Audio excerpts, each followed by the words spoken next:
Bonjour à tous. Donc je me présente, Damien Godefroy de la Chambre d'agriculture des Vosges.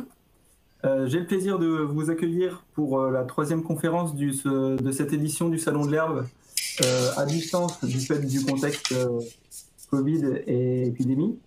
Et aujourd'hui, c'est donc Didier Delot qui va intervenir sur l'implantation et l'introduction de prairies temporaires dans des rotations qui sont plus céréalières. Voilà. Alors avant de passer aux détails, au contenu technique, juste un petit point sur l'informatique, sur votre matériel informatique. Donc, si vous ne m'entendez pas, il faut que vous vérifiez le pictogramme qui se situe en bas à droite de l'écran. Il se peut que la fenêtre se soit ouverte en mode muet, et donc il faut activer le son.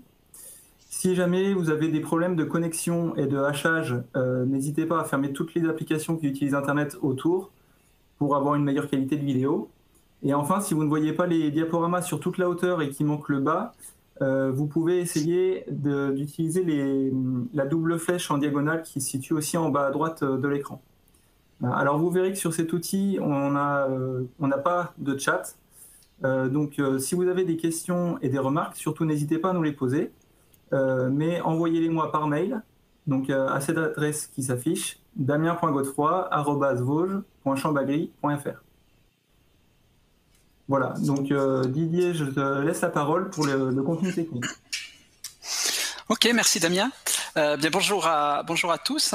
Donc je me présente, Didier Delot, donc ingénieur régional fourrage Arvalis, basé sur la station expérimentale de Saint-Hilaire-en-Wavre dans la Meuse. Donc station expérimentale qui travaille notamment sur les fourrages et les prairies. Alors cette session elle est consacrée donc à l'implantation des prairies multi-espèces en rotation céréalière. L'objectif, voilà, c'est après avoir présenté un peu le contexte, on va essayer de voir dans quelle mesure les prairies multi-espèces présentent un intérêt dans les rotations céréalières. Dans un deuxième temps, on fera un peu le point sur quel type de prairies implanter, et puis on terminera sur les points clés de l'implantation, sachant que voilà, il y a déjà un certain nombre de choses qui ont été dites hier par Patrice Pierre, donc je ne reviendrai pas sur ces choses. Voilà, alors au niveau du contexte, ça fait à peu près 50 ans qu'on constate qu'effectivement on a une spécialisation des systèmes de production qui conduisent dans un grand nombre de cas à avoir réduit le nombre de cultures dans les assolements, et donc à réduire la longueur des rotations. Et souvent, on a vu apparaître un certain nombre de problèmes qui sont des problèmes plutôt récurrents, avec des problèmes de flore adventice résistante. Voilà, on peut penser par exemple au vulpin qu'on voit sur la photo. On peut avoir des problèmes de baisse de stock de la matière organique dans les sols. On peut avoir des problèmes de dégradation de la structure des sols. Tout ça pouvant conduire à la chute de rendement.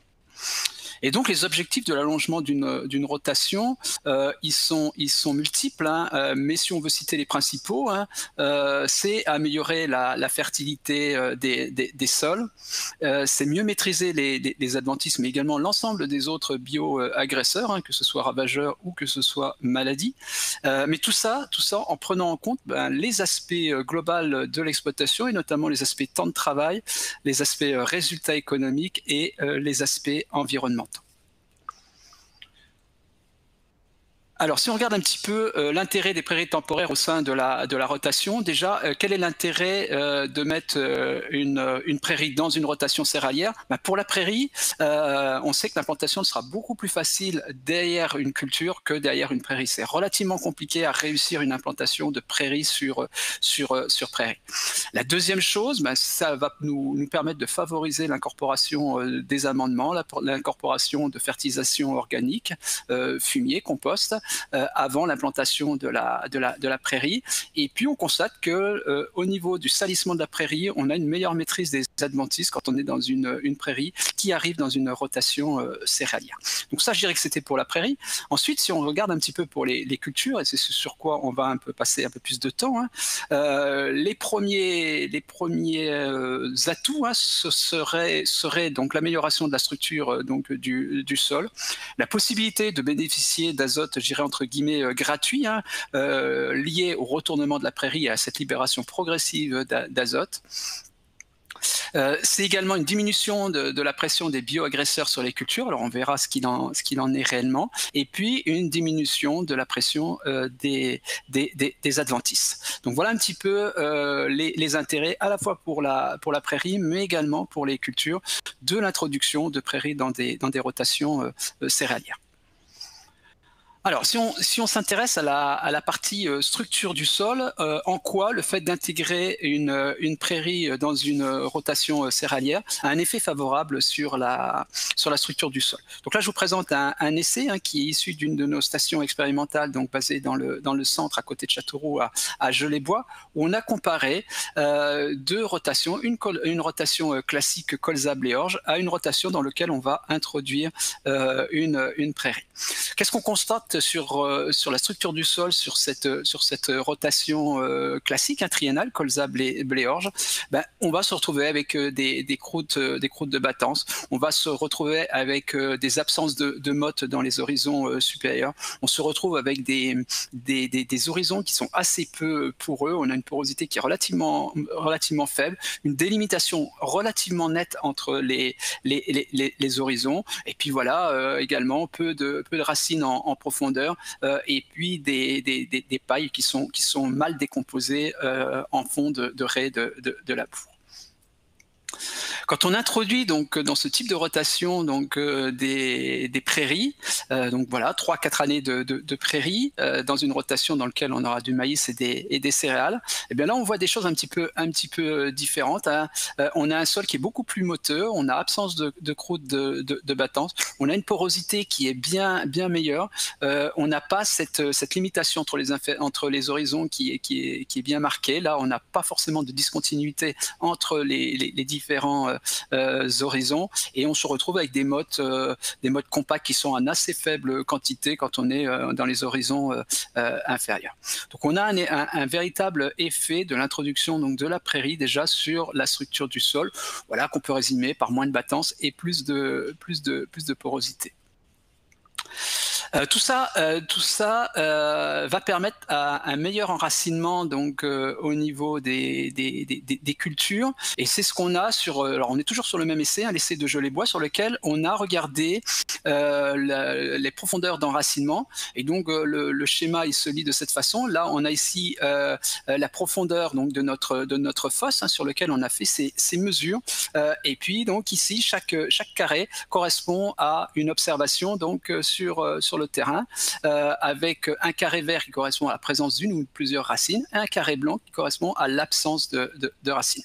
Alors ce qu'on constate rapidement sur un blé qui vient de qui suit une culture de colza, donc dans une rotation plutôt très très grande culture, on a une densité racinaire qui est relativement importante sur les 30 premiers centimètres, et puis ensuite quand on descend un petit peu plus en profondeur, on voit que cette densité elle a quand même tendance à diminuer pour en dessous de 50-60 cm être relativement faible. À l'inverse, quand on regarde, quand on fait le même exercice sur un blé qui a suivi un maïs et une prairie, donc on a introduit de la prairie dans cette rotation, on voit que là on a une densité racinaire qui est relativement constante jusqu'à 50, 60, 70 cm. Elle diminue un petit peu autour de 80 cm, mais on voit que voilà, on a cette densité racinaire qui est quand même beaucoup plus importante. Voilà, au bout de 6 ans, on commence à avoir des choses au niveau de l'exploration des racines, au niveau des différents horizons.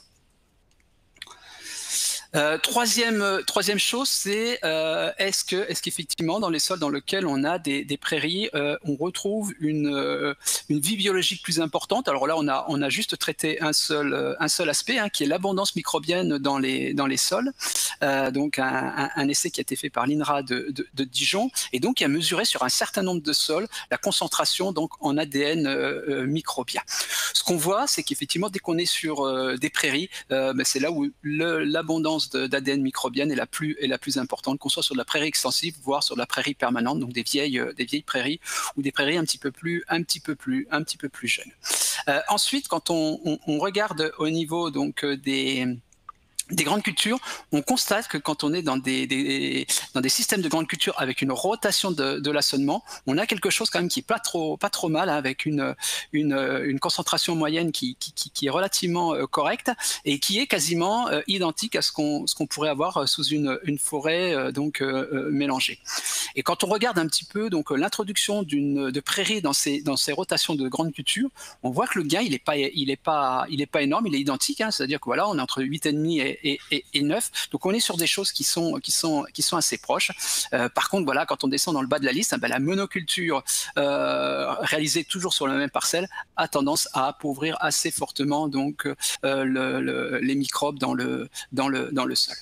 Donc l'introduction de prairies en tant que telle n'a pas forcément un effet aussi important que ça sur la vie microbienne dans le sol par rapport à un système de grande culture dans lequel on aurait une rotation correcte.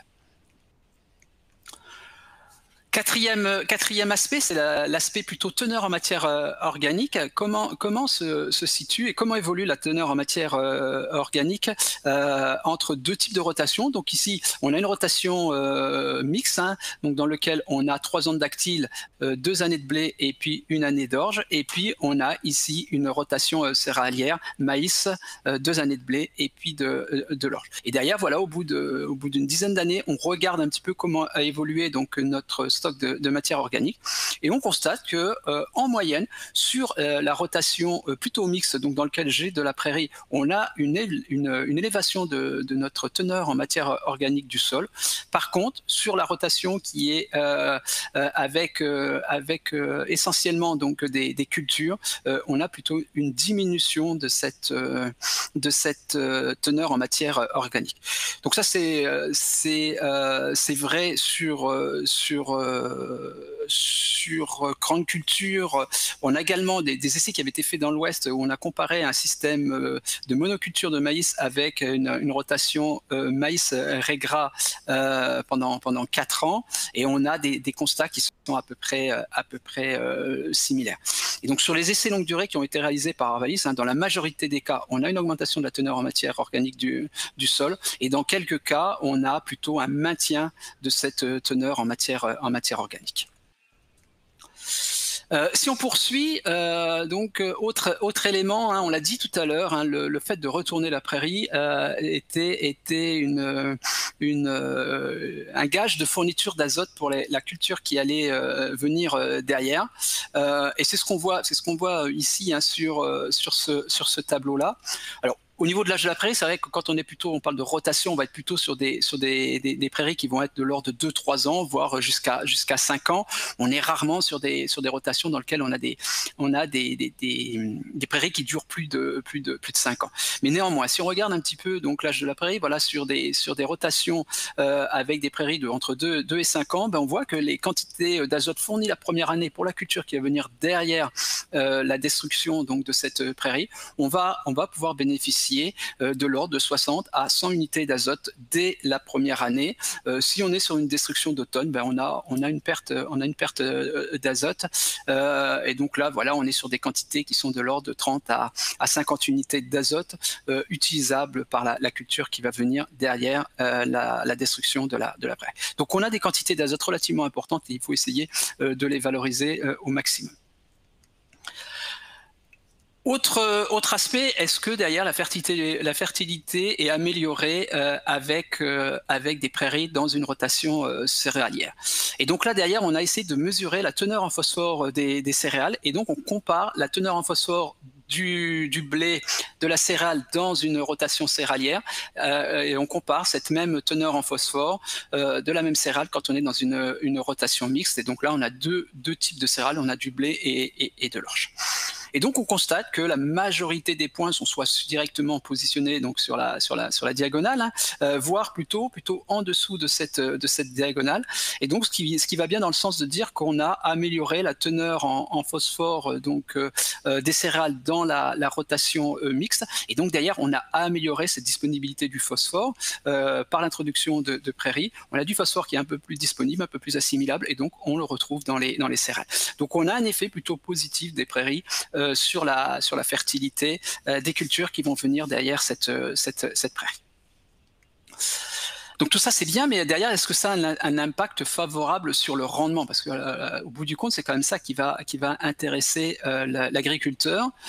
Et donc ici, on a un certain nombre d'essais où on a comparé, donc on est sur des essais longue durée, hein, entre 80 et 2000, où on compare là, par exemple, un blé qui est conduit en monoculture, ou un blé de blé, ou un blé qui est dans un assolement classique, hein, assolement triennal, et un blé de prairie. Donc notre témoin, c'est notre blé assolé, donc il se positionne ici, et on regarde les écarts de rendement avec les autres pratiques. Quand on regarde le rendement monoculture de blé, bon, on voit que systématiquement il est inférieur à notre blé assolé, donc on a un vrai effet défavorable, hein, de la monoculture de blé sur le rendement. Blé de blé, on voit qu'on est sur des choses un petit peu moins bonnes, mais voilà, qui sont non significatives, donc d'ailleurs on ne peut pas forcément tirer d'enseignement. Par contre, systématiquement, notre blé de prairie, il va se positionner au-dessus donc de notre blé assolé, et on a un vrai effet favorable de l'introduction donc de prairie sur le rendement du blé qui suit cette prairie.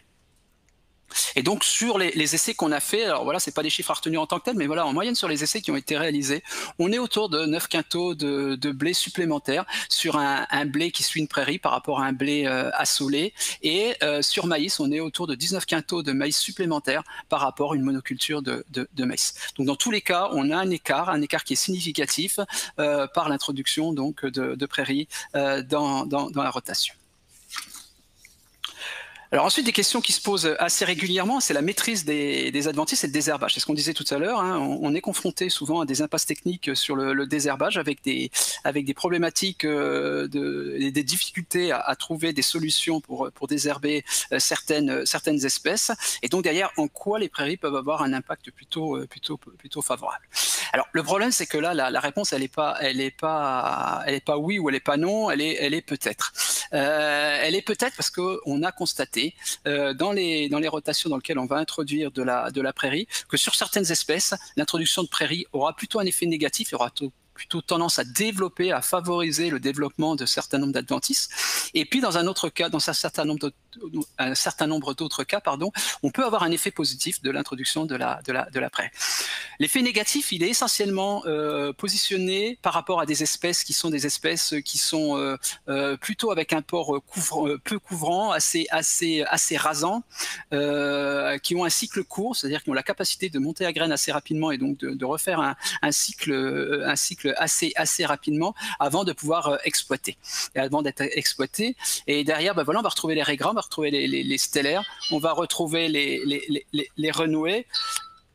On va retrouver les renoués, on va trouver également des vivaces, hein, comme le pissenlit ou les rumex.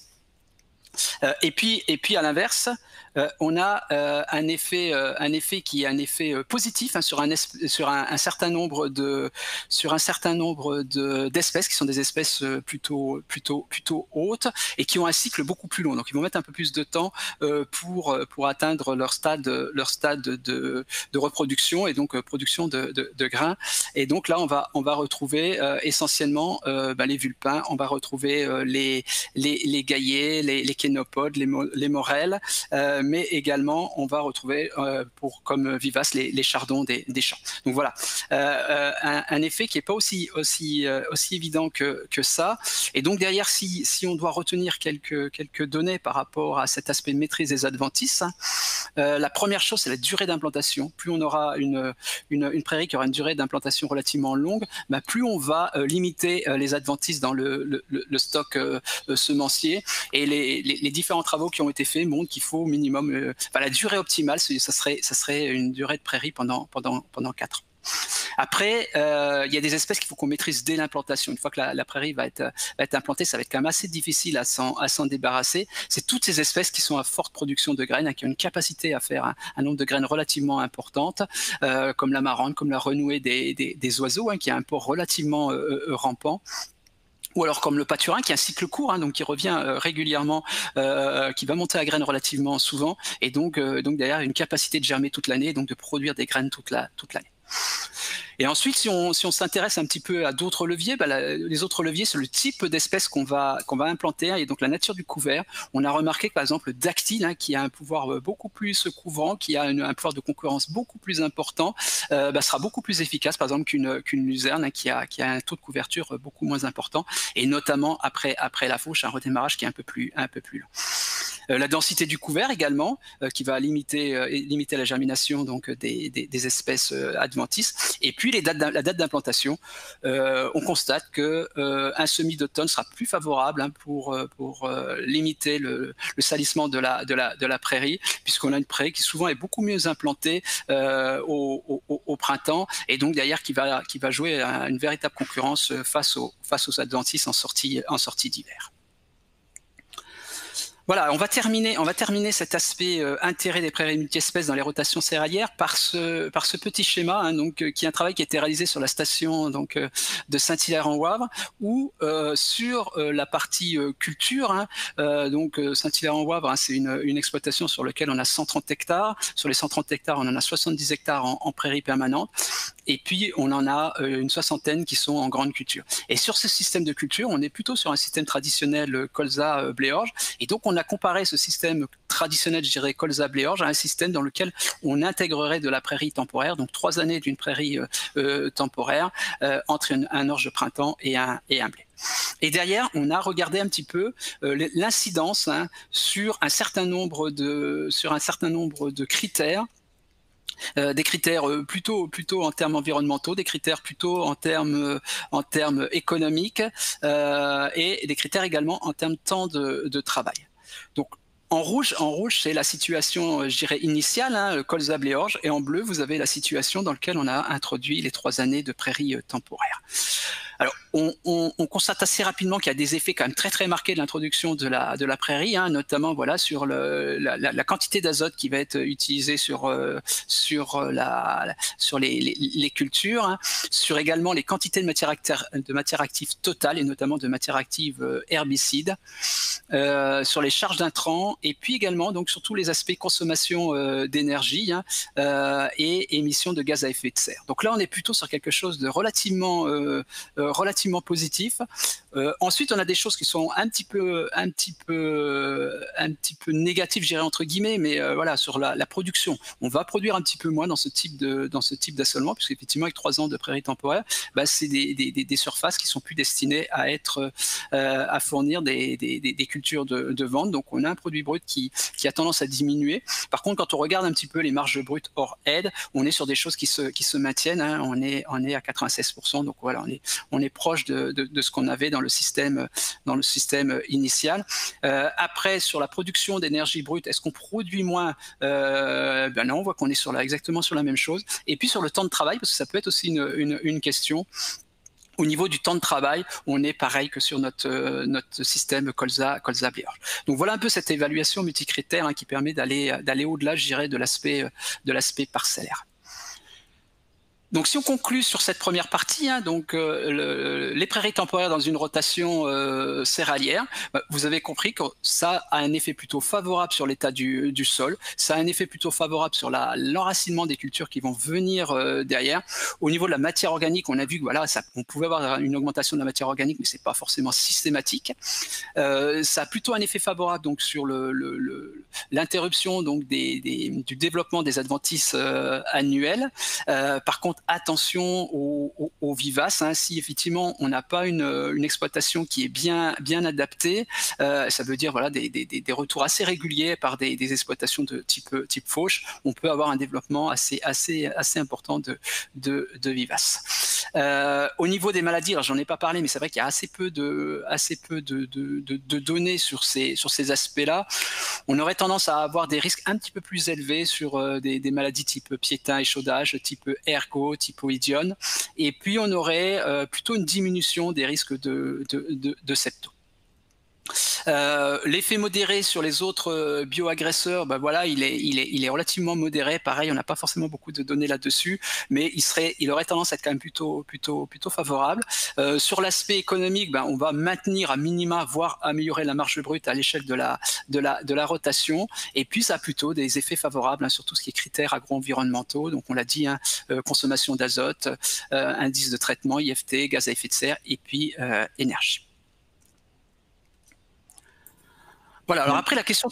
Oui, vas-y. Didier, je t'interromps juste, on a une première question qui est arrivée au niveau de la diversité microbienne. En fait, voilà, là, tu as parlé de quantité microbienne, de mesures sur la quantité. Est-ce qu'il y a eu des mesures aussi de fait sur la diversité? Alors, ouais, il y a eu des choses de fait. Alors, j'ai pas tout présenté parce qu'effectivement, c'est un peu compliqué. Mais donc là, on s'est intéressé essentiellement donc à l'ADN microbien, puisque voilà, c'était de voir effectivement est-ce que la vie biologique du sol était plus importante et notamment voilà qu'on peut traduire par ce critère-là. Mais après voilà, il y a des choses qui ont été faites autour de la macrofaune, la microfaune. Et donc là, où on voit effectivement des effets aussi plutôt favorables avec l'introduction de prairies. Ok, c'est tout pour l'instant. Ok. Donc deuxième partie, hein, c'est de se dire voilà on a vu voilà qu'il y avait un intérêt à mettre des prairies, mais voilà la question qu'on peut se poser c'est quelles prairies il faut implanter dans ces cultures céréalières. Et j'aurais tendance à dire, on va essayer plutôt de travailler avec des associations, des prairies qui vont associer deux familles, donc famille de graminées, famille de légumineuses. Alors on sait que les légumineuses, voilà, elles ont une capacité à aller fixer l'azote atmosphérique, l'azote de l'air, pendant que les graminées, elles ont plutôt cette capacité, mais plutôt à aller capter l'azote qui est présent dans le sol. Donc on a bien une complémentarité sur l'utilisation et la valorisation de l'azote. Les légumineuses vont être plus en capacité de nous fournir des protéines. Les graminées vont plutôt avoir tendance à nous fournir de l'énergie. Et donc derrière, ben voilà, on a des avantages de l'utilisation de ces deux familles. Hein. Au niveau de l'utilisation d'engrais azotés, derrière, on aura la possibilité de limiter les engrais, le recours aux engrais azotés. On va produire des protéines, donc des fourrages qui seront beaucoup plus équilibrés.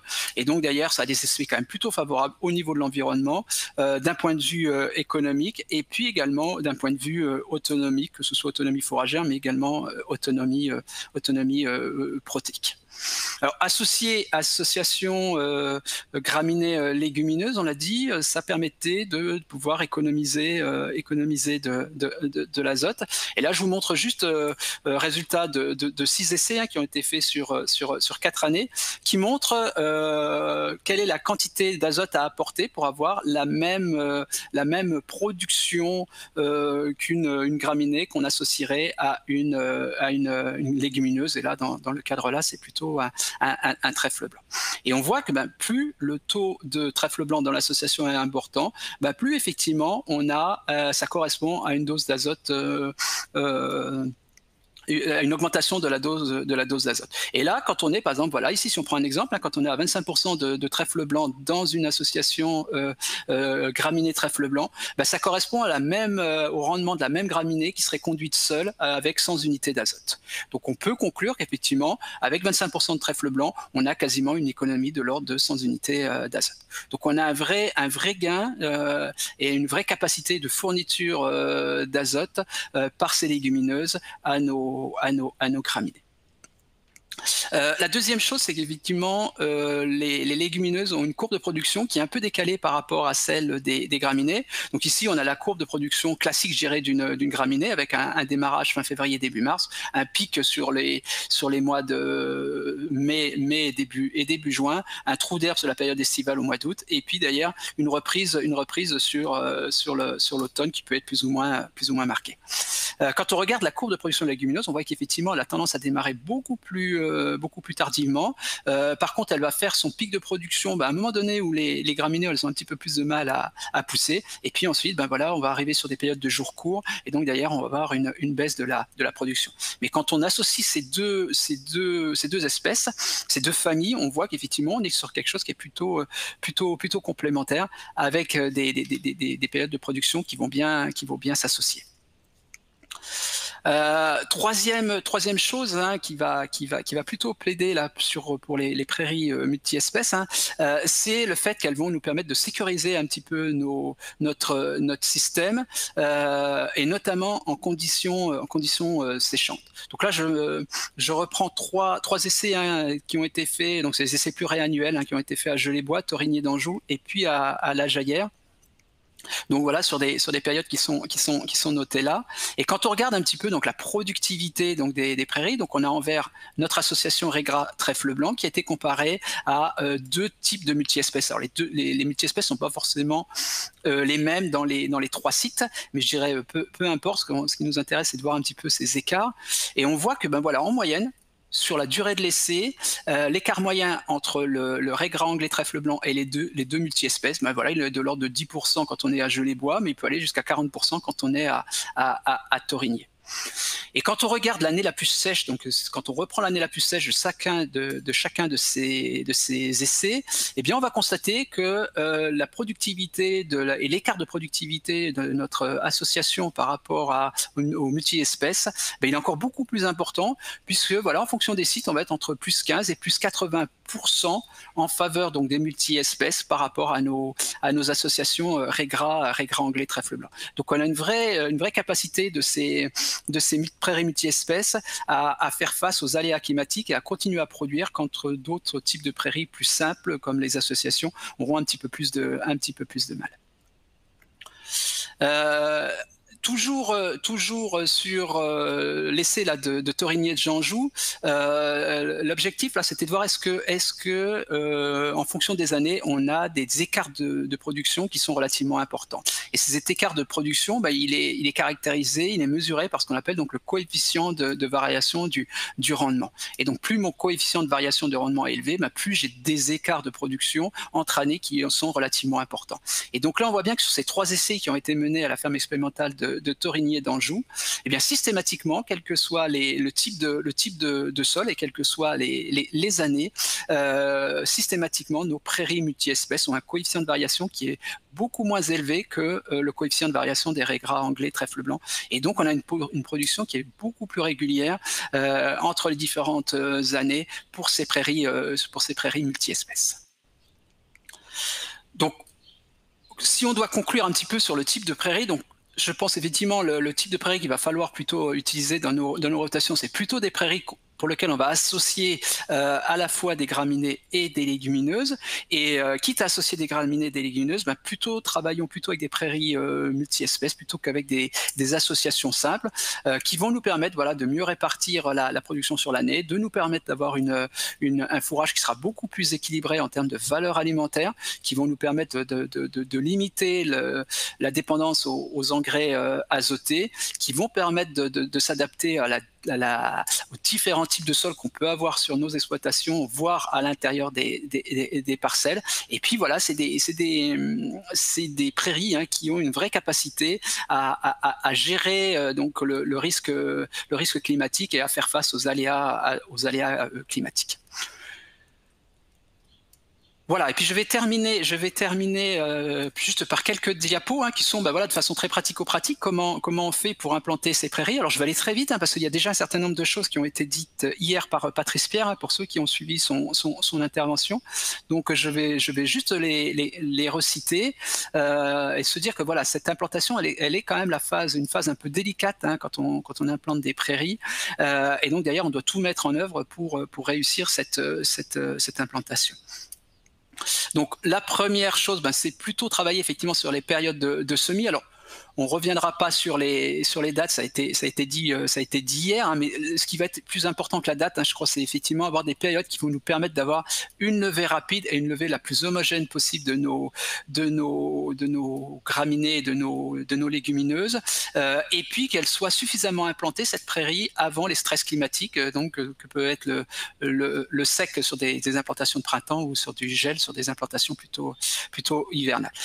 Soigner le lit de semences, voilà, on est sur sur des petites graines, donc il faut vraiment avoir un lit de semence qui soit bien émetté et bien rappuyé. Profondeur de semis 1 cm maxi. Hier, Patrice nous a bien montré effectivement les risques encourus à des profondeurs de semis trop importantes. Au niveau des doses de semis, on entend encore trop souvent parler de kilo-hectares. Il faut vraiment avoir en tête qu'on sème des graines pour avoir un nombre de plantes levées. Et l'objectif, voilà, c'est entre 1000 et 1500 graines au mètre carré pour avoir 500 plantes levées. Là également, Patrice nous montrait hier un taux de perte à la levée qui est de l'ordre de 50%. Et puis la dernière chose, c'est voilà, distribution aléatoire des graines pour avoir une couverture qui soit la plus rapide possible et limiter le salissement et la concurrence par des adventices. Ensuite, quel type d'espèces implanter, hein, ça va dépendre des conditions et à la fois de sol, mais et des conditions de climat qu'on peut avoir. Donc, je vous ai remis ici un tableau qui est tiré des plaquettes réalisées par la FPF sur les prairies multi-espèces courte durée et longue durée. Donc voilà, en fonction du type de sol, par exemple ici, voilà, on a les espèces qui sont plus ou moins adaptées et qu'on pourra choisir pour répondre à nos besoins. Et puis le deuxième choix d'espèces, ça va être lié aux objectifs de l'éleveur. Hein. Quel est le mode d'exploitation? Est-ce que c'est plutôt de la fauche? Est-ce que c'est plutôt du pâturage? Est-ce que c'est plutôt mixte? De la pérennité? Est-ce que c'est plutôt une courte durée ou une longue durée? Et du type de production? Est-ce que c'est plutôt pour des animaux à fort besoin ou des animaux à besoin un petit peu moindre? Et puis derrière, il va falloir, comme on est sur des mélanges, il va falloir prendre en compte les capacités sociales des espèces. Et là, pareil, je vous renvoie sur le travail qui a été réalisé donc au niveau de la FPF pour justement essayer de voir comment associer les espèces pour limiter les problèmes de concurrence, notamment entre espèces. Et puis la dernière chose, c'est que entre ce qu'on va semer la première année et ce qu'on aura au bout de la 3e, 4e année, on va avoir des choses qui vont avoir pas mal bougé dans notre population donc d'espèces, et donc derrière l'objectif c'est d'avoir des espèces qui vont être présentes peut-être les premières années, qui vont avoir tendance à disparaître, et d'autres qui vont reprendre la suite pour pouvoir avoir une prairie qui soit relativement productive sur la durée de présence de la prairie. Et ça c'est c'est relativement important, notamment sur les prairies qui ont une durée de présence de plus de 3 ans. Sur les courtes durées, cette problématique elle sera forcément un peu moins importante. Je vous cite juste le label national France Prairie qui peut vous aider à choisir des mélanges. Derrière ce label nous garantit que les mélanges sont bien adaptés à un type de sol, à une utilisation, et il nous garantit également que les variétés qui sont présentes dans ce mélange bénéficient donc du progrès génétique actuel. Et donc voilà, aujourd'hui il y a plus de 50 mélanges qui sont labellisés France Prairie, que vous pouvez retrouver sur le site France Prairie. Voilà, on va terminer sur les derniers éléments à ne pas oublier quand on implante une prairie. C'est la fertilisation. La fertilisation, et notamment la fertilisation, la fumure de fond, le phosphore, la potasse, c'est vraiment des éléments à prendre en compte pour permettre à sa prairie d'être productive, pour permettre à sa prairie d'être une prairie de qualité. On verra que effectivement le phosphore et la potasse ont un impact relativement important sur les bonnes graminées, sur les bonnes et notamment sur les légumineuses. Et puis c'est ce qui va permettre également de garantir la pérennité de notre prairie. Si on s'intéresse à deux utilisations du phosphore et de la potasse par les plantes. La première utilisation, c'est favoriser l'enracinement et le développement racinaire, donc ce qui va permettre effectivement après d'avoir des plantes qui seront en capacité d'aller chercher les éléments, d'aller chercher l'eau en profondeur. Et puis la deuxième chose, c'est nos nodosités de nos légumineuses qui seront favorisées par la fertilisation de phosphore et de potasse. Donc derrière, on raisonnera avec la méthode Comifère qui va nous permettre de pouvoir déterminer la dose à apporter en phosphore et en potasse. Et puis voilà, savoir que la fumure de fond, elle peut être apportée soit sous forme d'engrais de ferme, soit sous forme de fumure minérale. Au niveau de la fertilisation azotée, là, on a dit, on a la présence de légumineuses, on veut essayer au maximum qu'elle valorise l'azote qui est présent dans l'air. Et donc, derrière, on va quand même assez limiter les apports d'azote si on veut vraiment favoriser le développement des légumineuses. Et donc, on aurait tendance à dire qu'on va limiter ces apports et surtout, on va essayer de ne pas dépasser 50 unités d'azote par hectare et par an. Et l'année de l'installation, l'année du semis, on n'apportera pas d'azote au moment du semis pour justement permettre et favoriser donc l'installation de ces légumineuses et favoriser le développement des nodosités. Chaulage, ça peut être aussi une problématique sur un certain nombre de sols. Donc, il faut vraiment avoir une idée de son pH. Donc, une analyse de sol, c'est relativement intéressant. En fonction des espèces, on a des espèces qui sont plus ou moins tolérantes à des baisses de pH, mais on sait que les légumineuses, elles sont beaucoup plus sensibles au pH qu'aux graminées. Et donc, retenir qu'en gros, il nous faut un pH qui est entre 6 et 6,5. Ça ne sert à rien d'aller d'ailleurs au-delà. Par contre, si notre pH il est vraiment en dessous de 6, voilà, si on est autour des 5, 5,5, là, il faut vraiment penser à apporter un amendement avant l'implantation, profiter effectivement de cette interculture entre la culture et la prairie pour pouvoir apporter notre amendement. Et en fonction du type du niveau de pH, est-ce qu'on va avoir plutôt tendance à faire un chaulage de redressement ou plutôt un chaulage d'entretien? Ben voilà, on utilisera des produits à action plus ou moins rapide. Dernière chose, désherbage des prairies à l'installation. Il va être hyper important de travailler cet aspect-là plutôt dans la rotation, donc sur culture, voire dans les intercultures, pour détruire tout ce qui est espèces pluriannuelles et tout ce qui est vivace. Et donc derrière, voilà, on va travailler sur des interventions mécaniques, type phosmie, sur des interventions chimiques éventuellement, mais il faut vraiment qu'on démarre notre prairie avec zéro vivace dans la prairie, puisque derrière, on va implanter une prairie avec des graminées légumineuses et on aura quand même beaucoup plus de mal pour pouvoir se débarrasser de ces vivaces. Après, il nous reste encore un petit peu d'espace pour pouvoir intervenir. C'est sur le stade installation. On est sur une prairie, voilà, une jeune prairie, alors qui est relativement sensible à la concurrence des adventices. Et donc d'ailleurs, des fois, des taux d'adventices qui peuvent être relativement faibles. On peut penser à la renouée des oiseaux, des choses comme ça. Il faut très peu de pieds pour avoir une visibilité directe sur la prairie. Mais néanmoins, voilà, c'est une période où on a le plus d'herbicides disponibles, notamment voilà, pour ces associations et pour les prairies multi-espèces. Et puis on est, voilà, quand on est dans la phase d'installation, on est aussi sur des adventices qui sont à un stade relativement jeune et qui seront beaucoup plus faciles à détruire que lorsqu'ils seront un peu plus âgés.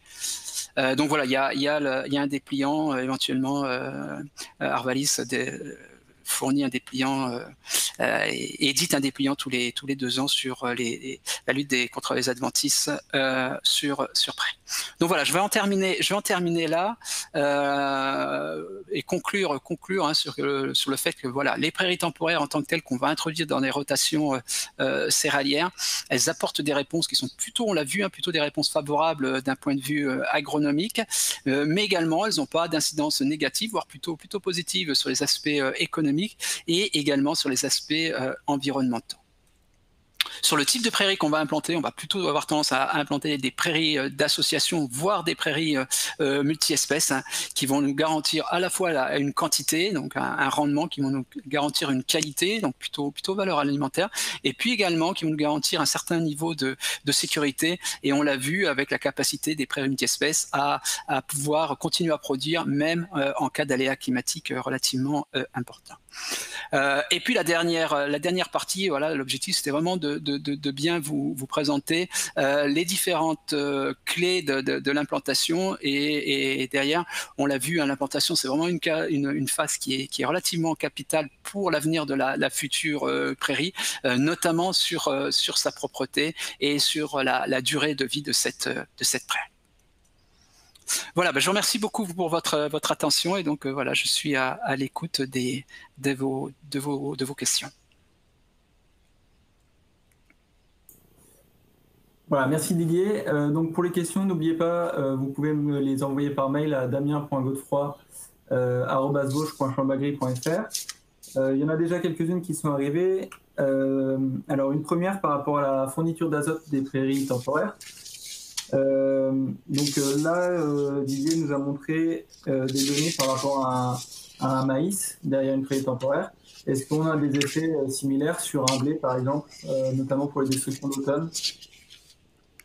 Ouais, donc l'exemple qui était pris, c'est effectivement l'exemple d'un maïs où on voyait effectivement l'impact de la période de destruction qui était relativement importante. Ou quand on est sur un maïs, effectivement, si on n'a pas de culture, si on n'a pas de culture en face après la destruction de la prairie, ben on peut avoir jusqu'à 50% de perte de l'azote. Donc ça c'est vrai, entre une destruction d'automne et une destruction de printemps sur un maïs, on aura plutôt intérêt à faire une destruction de printemps. Par contre, sur du blé, si on est sur une destruction d'automne, le niveau donc de fourniture d'azote sera peut-être pas aussi important que ce qu'on aurait sur une destruction de printemps pour un maïs, parce qu'on sait que c'est pas sur l'automne que et le début de l'hiver que le maïs a les besoins les plus importants en fourniture. Mais par contre, on aura quand même des niveaux de perte qui seront beaucoup moins importants par rapport à une destruction d'automne sans implantation derrière, quoi. D'accord. Et toujours sur la fixation. Mais on peut compter. Allez, si on doit donner un chiffre, on peut compter sur une 50aine d'unités d'azote sans aucun souci sur le blé qui va suivre. D'accord. Et toujours sur la fixation de l'azote. Ouais. Est-ce que toutes les légumineuses arrivent à fixer aussi bien l'azote que, par exemple, le trèfle blanc que tu nous as montré, ou est-ce qu'il y a des grosses différences selon espèce? Non, il y a des différences entre espèces. Bon, elles sont pas non plus, elles sont pas aussi élevées que ça. Mais c'est vrai que dans les légumineuses, la légumineuse qui fixe le plus d'azote, c'est le trèfle blanc. Ensuite, un trèfle violet, un trèfle hybride, voire une luzerne, vont avoir un niveau de fixation qui est inférieur. Alors, j'ai pas les données en tant que tel comme ça, mais je pourrais le retrouver et les communiquer, quoi. Mais voilà, dans la hiérarchie, c'est bien le trèfle blanc qui est la plante qui a une capacité de fournir le plus d'azote aux graminées compagnes. D'accord. Et une autre question plutôt par rapport aux ravageurs. Dans les essais qu'il y a eu sur les rotations avec un maïs derrière prairie temporaire, est-ce qu'il y a, tu sais, s'il y a eu des dégâts, notamment de taupins importants, ou est-ce que c'est un risque qui a été plutôt bien géré? Alors j'ai pas l'info parce que c'est pas forcément un essai que j'ai suivi. Donc non, là je vais pas pouvoir répondre sur cette question-là parce que j'ai pas d'info. Mais on sait le risque de taupin derrière une prairie, il existe. Prairie derrière prairie, c'est un risque qui est relativement important. Et on peut supposer que sur des prairies plutôt longue durée, alors je pense que sur des prairies un peu plus courte durée, 2-3 ans, on a peut-être un peu moins de risques. Mais sur des prairies 4-5 ans, je pense que le risque il est certainement un peu plus important pour le maïs qui va suivre derrière. Ok. Et alors une autre question sur la teneur en phosphore dans le blé, Ouais. ce que tu nous as présenté. Est-ce que c'est uniquement lié à l'aspect mobilisation du phosphore par la prairie, ou est-ce que c'est des prairies qui étaient aussi pâturées et où on peut se dire que le pâturage a augmenté la teneur en phosphore du sol? Alors là, je pense qu'on était sur des prairies plutôt fauchées, donc récoltées en fauche, donc il n'y avait pas d'intervention d'animaux. Donc oui, parce qu'effectivement, je comprends la question, le fait effectivement d'avoir des restitutions par les animaux aurait pu avoir tendance à augmenter. Mais là, on est bien sur de la prairie qui est fauchée, et donc le phosphore supplémentaire, c'est bien du phosphore qui a été mobilisé par la prairie et il n'est pas du tout lié à des restitutions par les animaux.